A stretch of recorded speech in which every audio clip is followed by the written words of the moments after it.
नाज़रीन, रुपया पैसा में आपको खुशामदीद कहते हैं और वक्तन फ़वक्तन मुल्क के माशी हालात, वाक़यात, पेचीदा किस्म की सूरत हाल के ऊपर बात करते रहते हैं। महवर मेरी गुफ्तगू का मईशत ही होता है और मैं मईशत पर ही कोशिश करता हूँ कि अपनी गुफ्तगू को मरकूज़ रखूँ।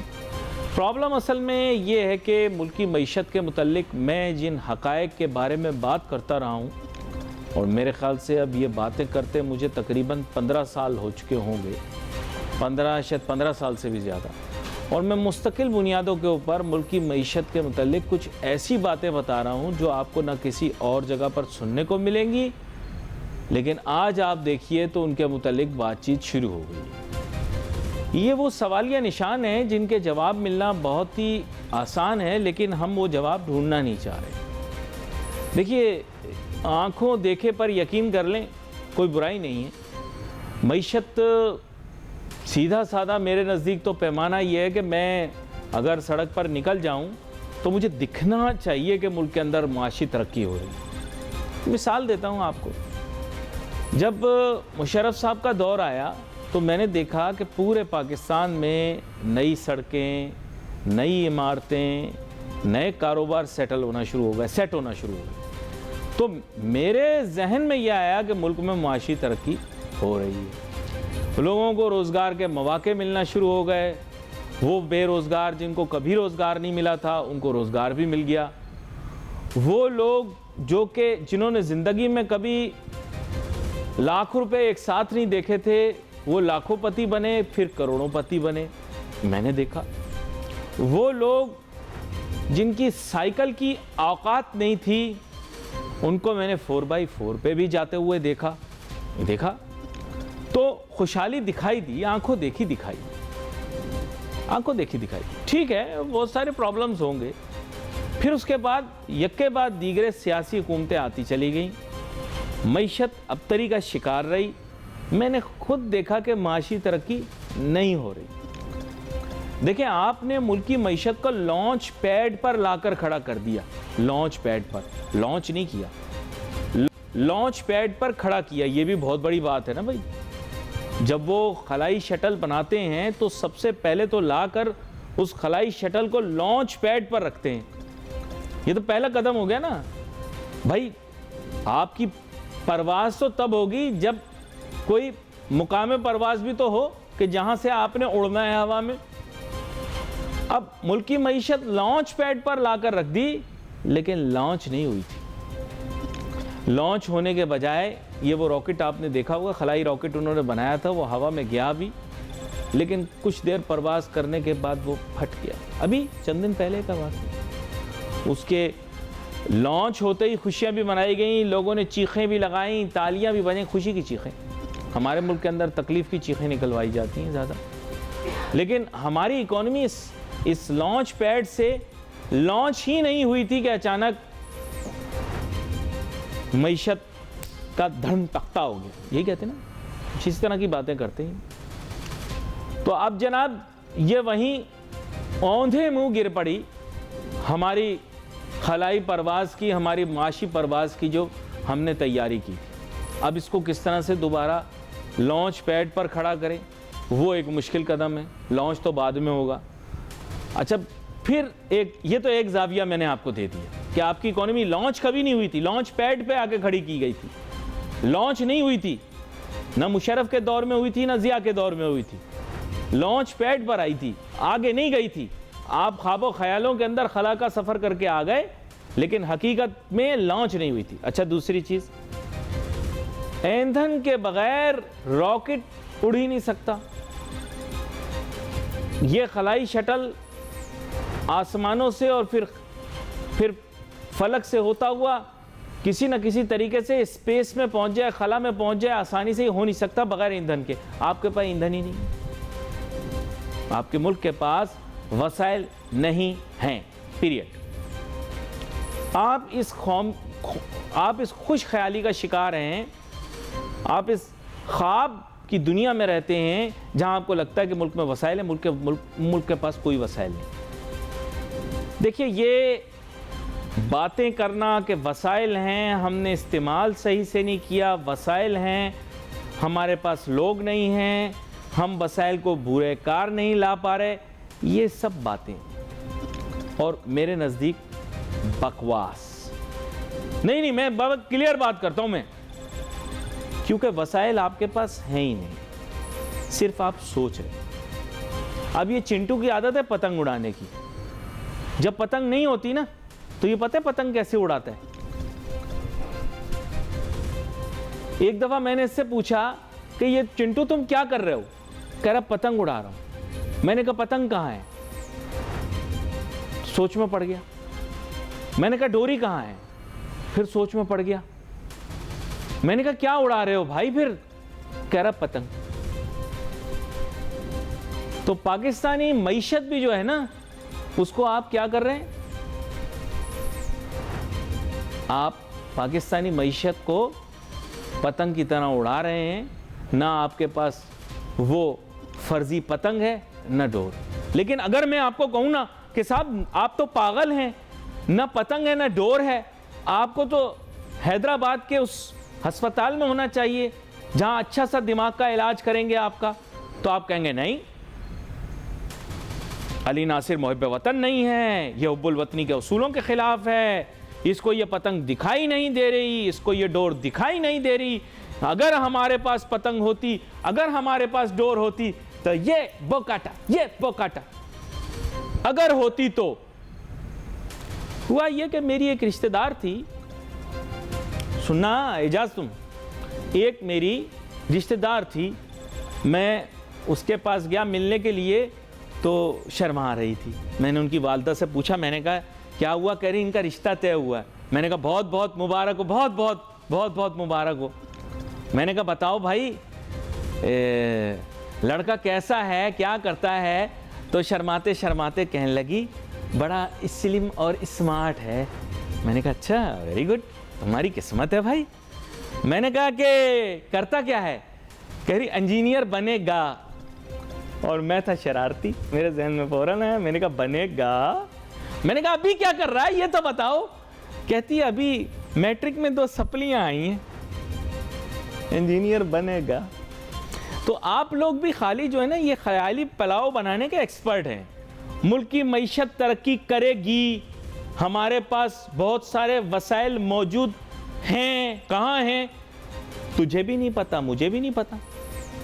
तो आपस में एक दूसरे के साथ खेल रहे हैं, आपस में एक दूसरे के साथ खेल रहे हैं। बहुत सारे वसाइल हैं, बहुत सारे वसाइल हैं। मेरे एक उस्ताद थे, आज बड़ी मिसालों से आपको समझाऊंगा, क्योंकि ऐसे आपको जब तक घसीटा ना जाए तो आप लोगों को समझ नहीं आती कि बात क्या हो रही। मेरे एक उस्ताद थे, उनका नाम था सर वाहिदी। तो मुझे बताने लगे अपने बचपन का एक वाकया कि साहब एक ट्रेन स्टेशन के ऊपर उन्होंने फर्जी तौर पर एक ड्रामा किया। पाकिस्तानियों के मुतालिक बता रहा हूँ कि पाकिस्तानी कितने शाणे हैं, या फिर इसका उलट। उन्होंने क्या किया, अपने दोस्तों के साथ मिलकर ऐसी एक्टिंग की जैसे उनके हाथ में कोई कांच है। उन्होंने ऐसे एक्टिंग की, कांच उठा के बाहर आ रहे हैं और एक दूसरे को साथ साथ कह रहे हैं, ओ भाई एहतियात करना, अफजल एहतियात करना, हैं इमरान एहतियात करना, तनवीर जरा देख के, कांच आ रहा है। यकीन करें, कहने लगे कि काफ़ी देर तक लोगों का मजमा भी इकट्ठा हो गया और रास्ता भी रोक के रख दिया। उन्होंने रास्ता भी रोक के रख दिया, लोग देखते रहे। अचानक कहते हैं कि जब मूड बना तो हमने ऐसे इशारतन दिखाया कि हमने कांच हाथ से छोड़ दिया और वो टूट गया। तो हमने ऐसे एक्टिंग की जैसे हमने कहा छोड़ो यार छोड़ो, इस तरह छोड़ा, लोग घबरा गए, कहा चलो।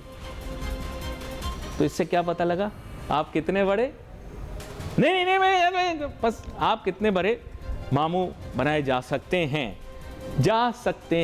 या बन चुके हैं।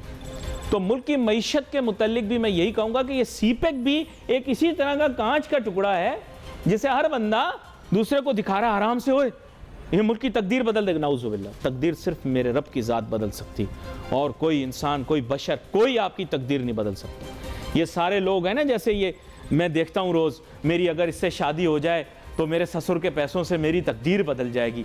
ये तकदीर सिर्फ मेरा रब बदल सकता है और कोई नहीं बदल सकता। मैं तुम्हें बता, कोई नहीं बदल सकता। लेकिन यह कि सीपेक को इस कांच के टुकड़े की तरह ड्रामे के तौर पर पेश किया गया। ओ भाई आराम से यार, ये बन रहा है, तरक्की हो रही है मुल्क की, जरा कांच बिल्कुल हाथ ना लगाना। और फिर अचानक क्या किया इस सीपेक के साथ, छोड़ो यार, कहां गया, किधर गया, हवा हो गया। सीपैक मंसूबा कहां गया, हवा हो गया, गायब हो गया। उसके फवायद कहां गए, कुछ पता नहीं, हवा हो गया। कहां है वो सीपैक, कहां है वो बच्चे जो चीनी जुबान सीख कर आगे जाके सीपैक के मेमार बनना चाहते थे? कहां, किधर, मैं जानना चाहता हूं। वो चाइनीज कहां हैं जो यहां हर गली मोहल्ले में मौजूद होते और तकरीबन हर रेंगते जानवर को तो खा लेते हैं? नहीं, ये बताना नहीं था, खा लेते, खा के फिर अब मार्केट में नया आया ये, है ना। तो अब बात ये है कि आप इस चीज की गहराई को समझिए। गवादर को तो आपने वो कर देना था, क्या नाम है, एक्टिव कर देना था। वहां बड़े बड़े बहरी जहाज लगने थे। दुनिया की सबसे बड़ी, छोटी बात तो करते ही नहीं ना, औकात में रहकर दुनिया की सबसे बड़ी बंदर, दुनिया का सबसे बड़ा सोलर, दुनिया का औकात में आ जाओ। बचपन में वो बच्चे थे ना जो हमेशा अपने खिलौने को सबसे अच्छा बोलते थे, आपकी आदत भी कुछ ऐसी ही बन गई है। अब सीपैक जो एक गैर मौजूद शीशे के या कांच के टुकड़े की तरह आप उसकी हिफाजत कर रहे थे, अब क्या होगा उसका?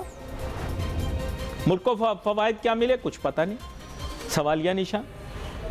खैर एनीवे, जाने दो, इसको भी जाने दो और आ जाओ। आपने बोला कि इस मुल्क के अंदर चंदा करके डैम बनाएंगे। मैं नहीं कहता, आपने कहा इस मुल्क में चंदा करके डैम बनाएंगे। 10-10 रुपए चंदा किया, अब कहते हैं कि 17 अरब रुपए इकट्ठे हो गए। 17 अरब के अंदर डैम बना के दिखा दो, मैं मान जाऊंगा। मैं नहीं कह रहा, मुझे बताया गया, ये टीवी के ऊपर बताया गया है कि 17 अरब उसकी कदर हो गई। 10 अरब इकट्ठे हुए थे, 17 अरब आ गए। अब अच्छे फैसलों की वजह से वो 10 अरब 17 अरब हो गए। मुझे नहीं पता, मैंने सुना है 17 अरब में डैम बना के दिखा दो, 17 अरब में डैम बना लो। देखो, सुनने में ये रकम बहुत बड़ी लगती है, लेकिन 17 अरब रुपयों में डैम नहीं बन सकता, नहीं बन सकता। माजरत, बुरा ना मानो, हकीकत बात आपको बता रहा हूं। हाँ, मकान बन सकते हैं, एक बस्ती तामीर हो सकती है, अस्पताल भी बन सकता है, स्कूल या कॉलेज बड़े बड़े बन सकते हैं, लेकिन डैम नहीं बन सकता, नहीं बन सकता। लेकिन आपने नहीं सोचा, आपके मुल्क के अंदर आप जिन वसाइल का जिक्र करते हैं वो गैर मौजूद हैं। वो वसाइल हैं ही नहीं, जो हैं वो हैं मैं और आप। हाँ, समझो इस बात को। हमारा मुल्क कंगला जरूर है, हमारे पास कुछ भी नहीं है, लेकिन आपके पास मैं और आप हैं, जिसकी कदर रुपयों में नहीं तोली जा सकती। एक इंसान की जहानत, अकल, सोच, फिक्र, ये आप सबकी बात कर रहा हूं, जो 23 करोड़ से ज्यादा है, इनकी कदर माल रुपए में नहीं तोली जा सकती। एक इंसान भी कभी कभार, दुनिया का जो अमीर तरीन आदमी है, क्या नाम उसका, जो नया वाला बना है यार, खला में भी जाना चाहता है, सबसे अमीर वो है एलोन मस्क। अभी वो चल रहा है मेरे ख्याल मार्केट में ज्यादा। पहले वो चल रहा था जेफ बीजोस, उससे पहले बिल गेट्स चल रहा था। एक शख्स है ना, कितनी दौलत है उसके पास, हमारे मुल्क को खरीद ले, फिर बेच दे, फिर खरीद ले, फिर बेच दे, फिर खरीद ले, फिर बेच दे, फिर खरीद ले। गलत बोल रहा हूं?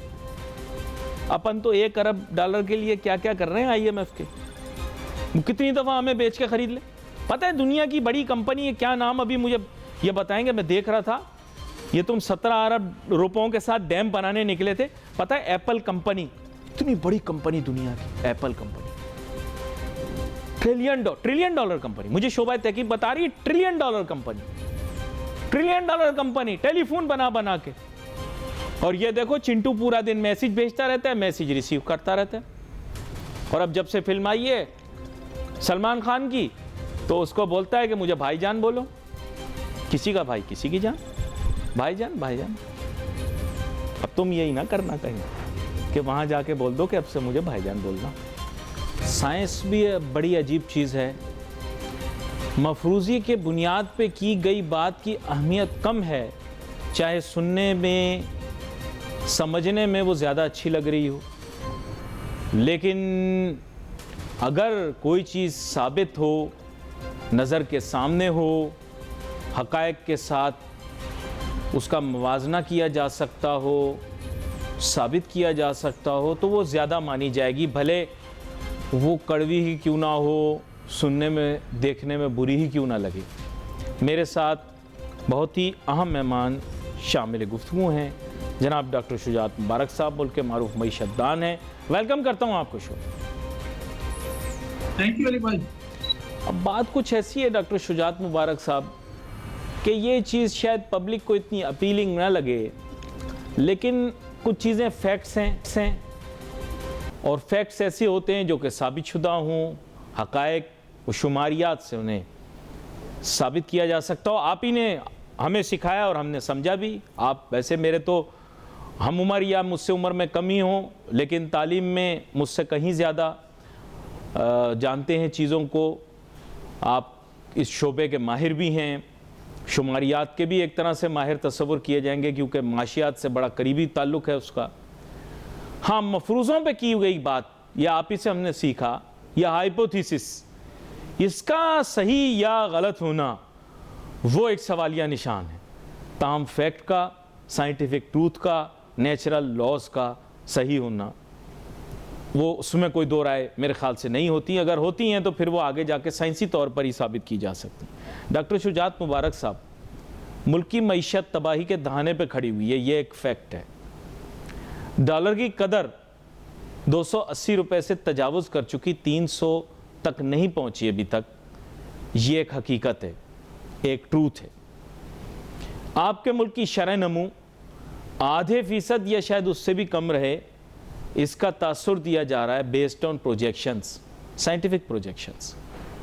सही है गलत है ये अलहदा है, लेकिन ये बताया गया ये सच है बैनुल-अक़वामी इदारों की तरफ से। हम जो सच बोलना चाह रहे हैं डॉक्टर शुजात मुबारक साहब के, हम वसाइल से माला माल है, जिस पर आपका मेरा इख्तिलाफ है, हमारे पास बड़ा पोटेंशियल है, ये सारी चीज़ें हाइपोथेसिस हैं शुजात मुबारक साहब। ये साबित करना अभी बाकी है। जो साबित हो चुका है वो ये है कि आपके मुल्क के माशी हालात बहुत ज़्यादा ख़राब हैं, आपके पास वसाइल नहीं हैं, आपके पास अपने इस्तेमाल के वसाइल भी नहीं हैं, आप ज़राअत के शोबे के अंदर बहुत कम पैदावार कर रहे हैं। ये हक़ाइक़ हैं। जो बातें हैं कि हम करेंगे होगा, वो हाइपोथेसिस है। क्या कहते हैं आप? वालेकुम अस्सलाम अली भाई, बहुत शुक्रिया आपका प्रोग्राम में मौजूद करने का। पहले मैं आपके सामने जो मौजूदा हालात है वो गोश्तगुजार कर देता हूँ, फिर मैं आपके पॉइंट की तरफ आऊँगा। ज़ाहिर है कि इस वक्त जो पाकिस्तान के मुआशी हालात हैं वो यकीनन तारीख की, आप ये समझ लीजिए कि तारीखी लिहाज से हम बदतरीन लेवल के ऊपर है। चाहे वो आपका इन्फ्लेशन को देख लें, महंगाई को, उसको आपकी एम्प्लॉयमेंट को देख लें, बाकी जो मैक्रो इकोनॉमिक इंडिकेटर्स हैं। लेकिन इन इंडिकेटर्स की बेसिस पे आप अगर पाकिस्तान की पोटेंशियल को चैलेंज करें तो मेरे ख्याल में थोड़ी सी ज्यादती होगी। पहली बात तो ये है कि जो मौजूदा हमारे अवामिल हैं, जो मौजूदा इंडिकेटर्स हैं, इनके पीछे पूरी बैकलॉग हिस्ट्री है। ये 6 महीने, ये 1 साल में कोई चीज हुई नहीं है। आपको पता है कि मुल्क के साथ क्या खिलवाड़ किस तरह से खेला गया और किस तरह से चीजें वो चेंज की गई, नंबर 1। सेकेंडली, जो अफसोस मुझे इस चीज का है कि आइंदा आने वाले दिनों में पाकिस्तान के हालात या पाकिस्तान के मुआशी हालात भी बेहतर होते हुए नजर नहीं आते। मुझे अगर सिर्फ अर्ज करने दीजिएगा कि जो पाकिस्तान की मौजूदा बैलेंस ऑफ ट्रेड का मिक्स नजर आ रहा है, जो मौजूदा ट्रेजेक्टरी नजर आ रही है, इस तरह से लग रहा है कि पाकिस्तान का जो रुपया है वो अनकरीब, मैं आपको एक प्रोफेसी दे देता हूँ कि मई के आखिर तक ये 300 को टच करेगा। और पहले भी मैंने टच करेगा, दोबारा से दोहराइएगा। जी, इसका मतलब ये है कि 298 तक आपका रुपया जाने वाला है मई के आखिर तक। इसकी वजह ये है कि आपकी बहुत कुछ इंपोर्ट्स आपकी ओर बढ़ेंगी। आपकी import already in the process है और आपको इंपोर्ट पेमेंट्स करनी है, एक्सपोर्ट आपकी हो नहीं रही, तो अगेन आपका बैलेंस ऑफ ट्रेड इससे डिस्टर्ब होगा। इन तमाम बातों के बावजूद अली भाई मैं आपसे टोटली डिसएग्री करता हूँ कि पाकिस्तान का पोटेंशियल तो है। पाकिस्तान इस पोटेंशियल में, इसमें कोई शक की बात नहीं कि इस मुल्क में पोटेंशियल नहीं है, चाहे वो आप यूथ की बात करें, चाहे वो रिसोर्सेज की बात करें। बदकिस्मती से हमारे पोटेंशियल को प्रॉपर्ली कैपिटलाइज नहीं किया गया। शायद इस पोटेंशियल को कैपिटलाइज करने के लिए ना सिर्फ हमें पॉलिटिकल स्टेबिलिटी की जरूरत है बल्कि हमें कुछ पॉलिटिकल सेंस की भी जरूरत है। बजाय इसके कि आप जो मौजूदा हालात हैं उसके ऊपर सियासत करें या मौजूदा हालात हैं इसके ऊपर आप अपनी एक पर्टिकुलर जमात की सियासत को परवान चढ़ाएं। अगर आप एक ब्रॉड बेस्ड थिंकिंग को लेके आए, जो कि मुश्किल है पाकिस्तान में लेके आना, तो आप हालात को बहुत बेहतर तरीके से कम जो ये गिरती हुई दीवार को आप रोक सकते हैं। तो खैर आगे अगर प्रोग्राम में मुझे आप इजाजत देंगे तो 2-3 और फैक्ट्स मैं आपके साथ शेयर करूंगा, लेकिन इन प्रिंसिपल मेरा ख्याल है कि मैं आवाम को मायूस नहीं करूंगा ये कह के कि पाकिस्तान के अंदर हमारा पोटेंशियल इकोनॉमिक पोटेंशियल नहीं है। लेकिन जो साबित शुदा है उसको तो मानना लाजिम है ना। अगर चांद निकले, चांद दिखे, अब जैसे आप देखें कि बड़ा इंटरेस्टिंग फिनोमेना हुआ, ये शाबान का महीना चल रहा है ना, शाबान का महीना, शवाल का महीना, मादर महीने आगे पीछे हो गए तो इसकी इस्लाह मैंने कर ली। तो शवाल का महीना चल रहा है।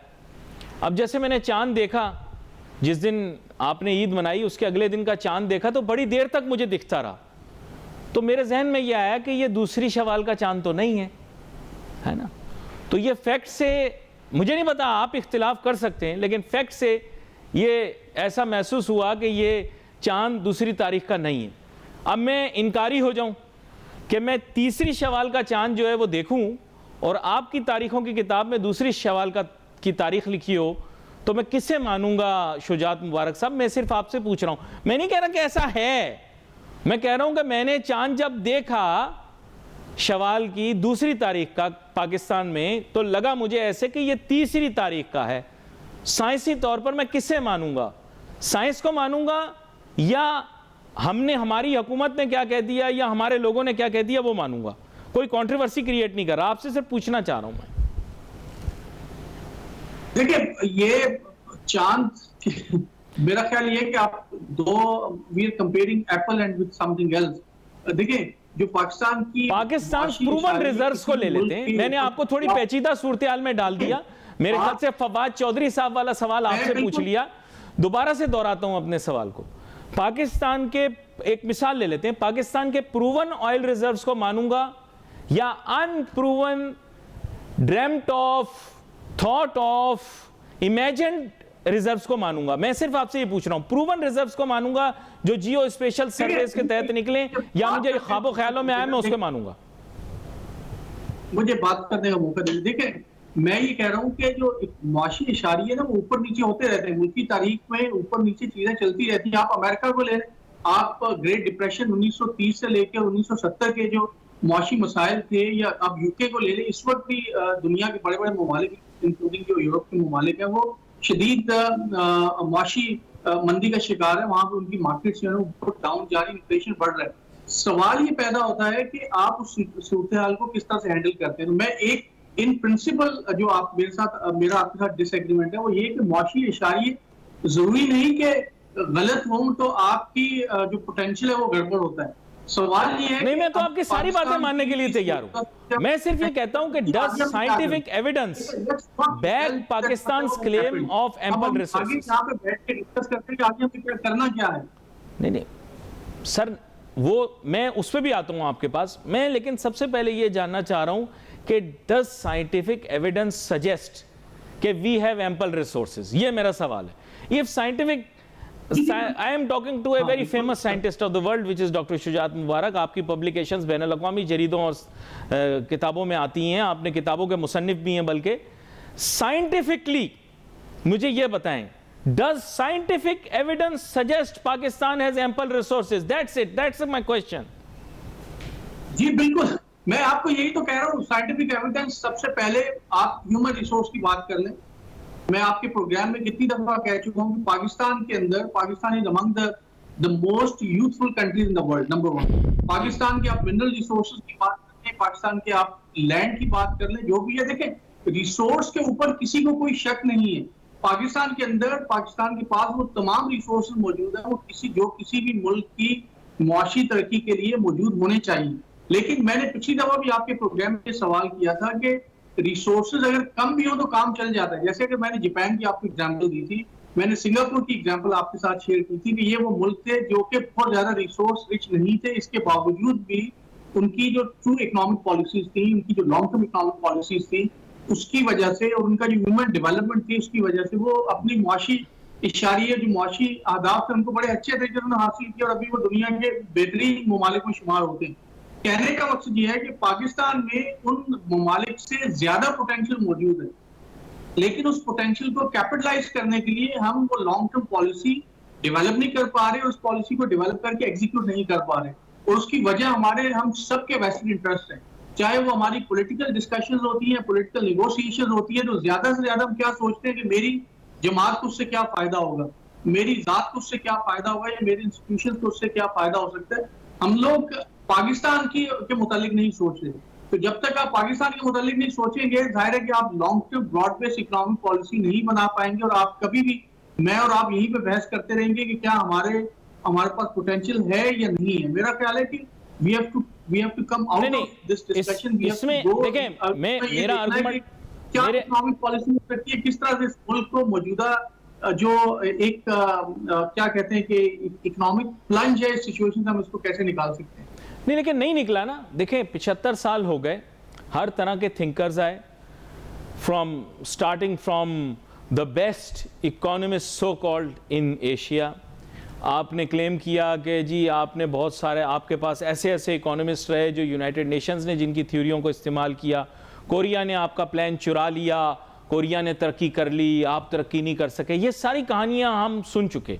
इसके बाद अब्दुल हफीज़ पाशा साहब से लेकर इशरत हुसैन साहब से लेकर तमाम जितने साइंसदान हैं दुनिया के मशहूर, हमने कहा अफलातून, सुकरात, सब हमारे पाकिस्तान में आ गए, अरस्तू भी आ गए, सब ने अपनी अपनी थ्योरियाँ और फिलॉसफी लगा ली कि 75 साल से हम तरक्की नहीं कर सके माशी तौर पर। करप्शन हर मुल्क के अंदर है, मिसमैनेजमेंट हर मुल्क के अंदर है। शुजात मुबारक साहब, आप मुझे मुल्क बताएं जहाँ पे करप्शन ना हो, जहाँ पे मिसमैनेजमेंट ना हो, जहाँ पे बैड गवर्नेंस किसी ना किसी दौर में ज़रूर रही हो। माशी तरक्की जो है वो एक नेचुरल प्रोडक्ट है। इसको रोकने के लिए कैटलिस्ट इस्तेमाल किया जा सकता है, इसको चलाने के लिए कैटलिस्ट की जरूरत नहीं है। विद ऑल ड्यू रिस्पेक्ट, इसको सप्रेस करने के लिए आपको कोई ना कोई चीज चाहिए, इसको चलाने के लिए आपको कोई चीज नहीं चाहिए। It is a natural product. नहीं अली भाई, माशी तरक्की एक नेचुरल प्रोसेस नहीं है, ये एक डेलिब्रेट एफर्ट्स है। नेचुरल प्रोसेस तो वो होता है कि आप कुछ भी नहीं कर रहे हो, चीजें आगे बढ़ रही है। माशी तरक्की के लिए आपको वसाइल चाहिए, मसाइल को आपको कम करना, वसाइल को आपको कैपिटलाइज करना होता है। वरना तो दुनिया के बहुत सारे ममालिक में आप कुछ भी नहीं करते और माशी तरक्की हो रही होती है। तो बिल्कुल एक मेरा ख्याल ये है कि it's other way around, number one. Secondly देखिए, मैं बात वही कर रहा हूँ कि व्हाट्स द वे फॉरवर्ड, करना हमें क्या है। तो इस वक्त हम पाकिस्तान जिस नहज पे खड़ा है कि क्या हमें वो शाम गुजर गया लकीर पीटनी है, हमें आगे बढ़ के कुछ कंक्रीट स्टेप्स ले रहे हैं। मैं इसलिए कह रहा हूँ कि अली भाई, जो अभी आप मौजूदा, अगर आप अभी के हालात देखें, जो बैलेंस ऑफ ट्रेड के मैंने अभी जो फिगर्स देखे हैं, और जो आइंदा भी हमारी इंपोर्ट्स आ रही है, उसके बाद हमारे रिजर्व्स और कम हो जाएंगे, नंबर वन। सेकेंडली, आपका रुपया और डिवैल्यू होने जा रहा है। थर्डली, आपके महंगाई तकरीबन, स्टेट बैंक खुद ये कह रहा है कि 15% और महंगाई बढ़ जाएगी। IMF की वजह से आप अपनी यूटिलिटी प्राइसेस को बढ़ाने जा रहे हैं, आपकी इलेक्ट्रिक प्राइसेस, आपकी गैस की प्राइसेस आपकी बढ़ने जा रही हैं, और दिसंबर तक जो मौजूदा इन्फ्लेशन का फर्दर 15% आपकी महंगाई हो जाएगी। तो ऐसी सूरत हाल में शॉर्ट टर्म इकोनॉमिक पॉलिसीज क्या हो सकती है। तो मेरा ख्याल ये है कि सबसे पहले ये हमारे और अभी के पाकिस्तान के माशी मसाइल हैं, इनका हल जुज़वी तौर पे आपके पॉलिटिकल सिस्टम के साथ जुड़ा हुआ है। जब तक पाकिस्तान में पॉलिटिकल स्टेबिलिटी नहीं आएगी, किसी हद तक आपके माशी मसाइल बेहतर नहीं होंगे। तो मेरी गुजारिश है आपके प्रोग्राम की वसादत से कि हमारे जितने भी जो स्टेक होल्डर्स हैं, खुदा के लिए अभी भी बैठ रहे हैं, वो बैठ के बजाय इसके कि प्रेशर एक्सर्ट करें एक गवर्नमेंट के ऊपर या जो गवर्नमेंट के लोग हैं दूसरों के ऊपर, हमें we have to come up with the kind of a solution कि ठीक है जी, अगर आपने इलेक्शन करवाने हैं तो प्लान यहाँ पर इलेक्शन करवाने। I agree with you partially, but what I wanted to ask you was कि जितनी इकोनॉमिक प्रोग्रेस दुनिया में हुई है, या आप ही जैसे आजकल जदीद आज़ाद मईशत के प्रोपोनेंट्स जो हैं, उन्होंने गवर्नमेंट्स को ये कहा है कि don't touch business, don't participate. सारा शहरे रोम जल रहा था रोम, और नीरू बांसुरी बजा रहा था। लोग देखकर नीरू को क्या सोच रहे होंगे कि नीरू पॉजिटिविटी फैला रहा है, लेकिन दरअसल रोम तो जल गया।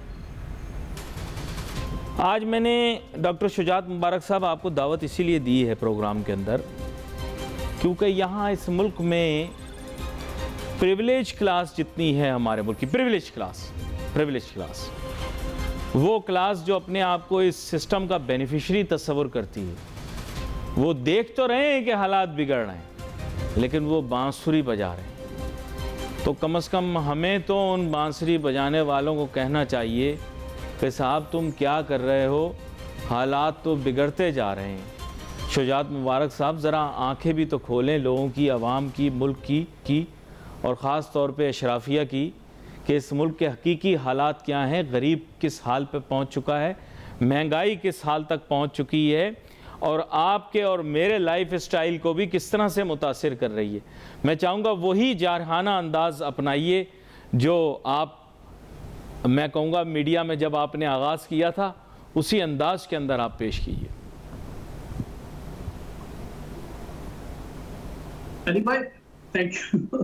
देखिए असल में पाकिस्तान के जो मौजूदा हालात है ना, इसमें जारहाना उसकी गुंजाइश रह नहीं गई, क्योंकि जो चीजें जिस तरफ जा रही है ना, जो मुआशी दिवालिया निकल गया है, तो मेरे और आप जैसा जो मिडिल क्लास बंदा है उसको दाल रोटी की पड़ी हुई है। और हम लोग तो बात करते हुए भी घबरा रहे होते हैं कि यार अगर कुछ बात उल्टी सीधी जो लोगों ने इसको परसीव इस तरह से कर लिया तो जाहिर है कि हमारे तो दाल रोटी का मसले मसाइल बन जाएंगे। तो यही सूरत मेरे ख्याल में बहुत सारे मेरे जैसे एक्सपर्ट जो कि किसी जमाने में बहुत ज्यादा जोश व खरोश के साथ बोल रहे होते थे, अब बड़े मोहताज तरीके से बोल रहे होते हैं, क्योंकि उनको पता है कि इस मुल्क में किसकी कितनी औकात है। खैर मैं अली भाई मैं आई मस्ट नहीं, आपने बड़ी गहरी बात कर दी, आपने बड़ी गहरी बात कर दी। माने कुछ ही लोगों को समझ में आए होंगे, लेकिन जिनको समझ में आए होंगे उनको मजा बड़ा आया होगा। बहरहाल मुझे इसके बावजूद भी मैं आपकी दलेरी को दाद देता हूँ और मैं आप ही के सवाल का जवाब दूंगा। कि देखें मैं अली भाई पहले भी आपके प्रोग्राम में ये कहता चला आया हूँ कि दुनिया की कोई भी इकोनॉमी जब तक उस इकोनॉमी को इम्प्रूव करने के लिए कंक्रीट लॉन्ग टर्म पॉलिसी बना के उसको एग्जीक्यूट नहीं किया जाता, वो इकोनॉमी कभी भी बेहतर नहीं हो सकती।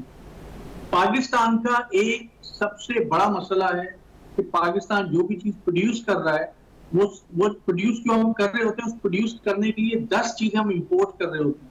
हम अपनी इस पूरी की पूरी वैल्यू चेन को जब तक हम पाकिस्तान के अंदर नहीं लेके आते, इसको इस तरह से कह लीजिए कि हम इसको जब तक इंडिजिनस नहीं करते, अगर हम गाड़ी को बना रहे हैं तो गाड़ी की इंजन भी हमें खुद बनाना होगा, गाड़ी के इक्विपमेंट और कंपोनेंट भी खुद बनाने होंगे।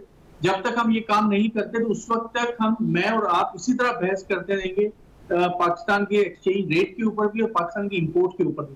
तो पाकिस्तान का सबसे बड़ा मसला हमारी जो इंपोर्ट लेड ग्रोथ है, जो हम इंपोर्ट करते हैं तो फिर हम प्रोड्यूस कर रहे होते हैं, केमिकल इंपोर्ट करते हैं और बहुत सारी चीजें इंपोर्ट करते हैं और टेक्सटाइल की प्रोडक्शन बढ़ती है। और अगर ऑटोमोटिव में तो है सारे का सारा चीजें डिपेंड ही आपकी इंपोर्ट के ऊपर कर रही होती है। तो इस पाकिस्तान और ये बड़ा गंभीर मसला है, ये कोई ऐसा मसला नहीं है कि जो आप ऐसे चुटकी से इसको हल कर देंगे।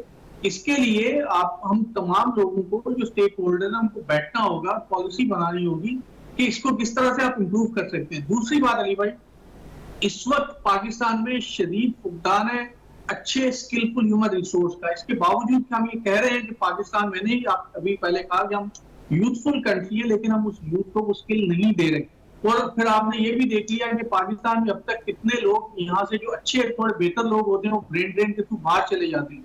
तो दूसरी इंपॉर्टेंट बात ये कि हमें वो स्किल अपने लोगों में देनी है जो कि उनको इमीडिएटली को जॉब के ऊपर उनको लेके आ सके या वो कोई बिजनेस शुरू कर सके, वो प्रोडक्टिव हो सके, इकोनॉमी में अपना रोल प्ले कर सके। तो इसके लिए वोकेशनल ट्रेनिंग का पाकिस्तान में किसी जमाने बड़ा अच्छा सेटअप मौजूद था, वो अब बिल्कुल बेहिसी की वजह से वो बिल्कुल इनएफिशिएंट हो चुका है। वोकेशनल ट्रेनिंग के नाम के ऊपर जो है वो आप ये समझ लीजिए कि पैसे तो बटोरे जा रहे हैं लेकिन वो वोकेशनल ट्रेनिंग वगैरह हो नहीं रही।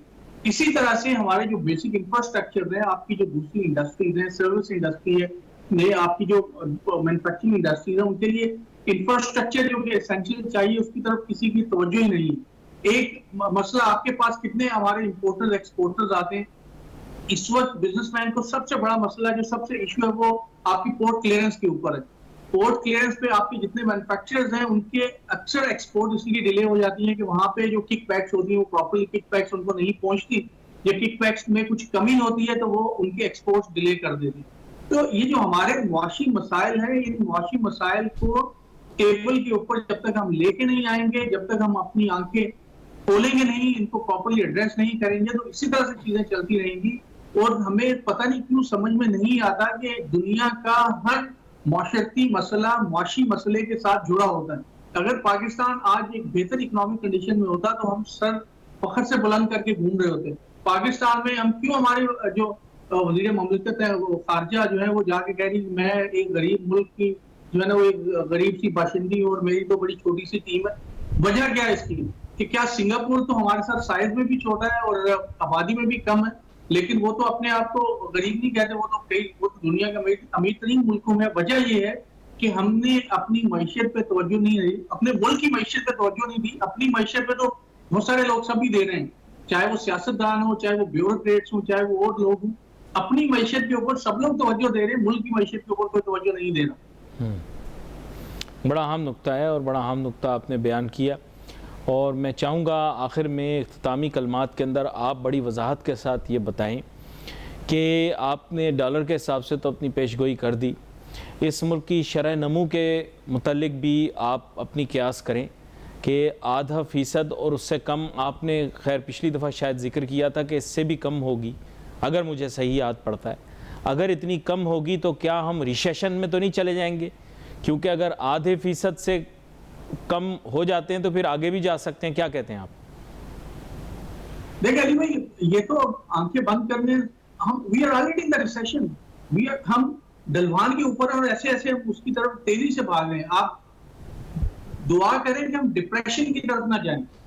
जो अगर जो ग्रेट डिप्रेशन, जो इकोनॉमिक डिप्रेशन की मैं बात कर रहा हूँ, कि हम उस तरफ ना चले जाएं। क्योंकि मुझे पाकिस्तान की जो अभी अगर आप ढांचे को देखते हैं, मुआशी ढांचे को, तो इसमें बहुत सारे प्रॉब्लम्स नजर आ रहे हैं और आइंदा आने वाले चंद महीनों में मुझे बहुत मुआशी तौर पर चीजें खराब नजर आ रही हैं। मैं खुदा न खास्ता मैं डिसअपॉइंटमेंट नहीं फैला रहा, लेकिन जिस ट्रेजेक्टरी पर जा रहे हैं, जो आपकी प्रोडक्शन है, जो आपकी आउटपुट्स है, जो आपकी एक्सपोर्ट्स नजर आ रही है, जो आपकी इम्पोर्ट्स की चीजें नजर आ रही है, जो आपकी टैक्स कलेक्शन आपकी नजर आ रही है, जो दूसरी चीजें हैं, तो मुझे आइंदा आने वाले दिनों पाकिस्तान की एक तो शरह नमो जो है वो बिल्कुल ही बहुत ही आप ये समझ लीजिए कि नीचे लेवल पे होगी। आप होपलेसली ये और डाउन होगी, नंबर 1। सेकंड, इन्फ्लेशन आपका स्काई रॉकेट करेगा और बढ़ेगा। थर्डली, आपके मुझे खदशा है कि आपका रुपया जो है वो जल्द 300 ऑलमोस्ट क्रॉस कर जाएगा, 290 प्लस तो जाने वाला है बहुत जल्द।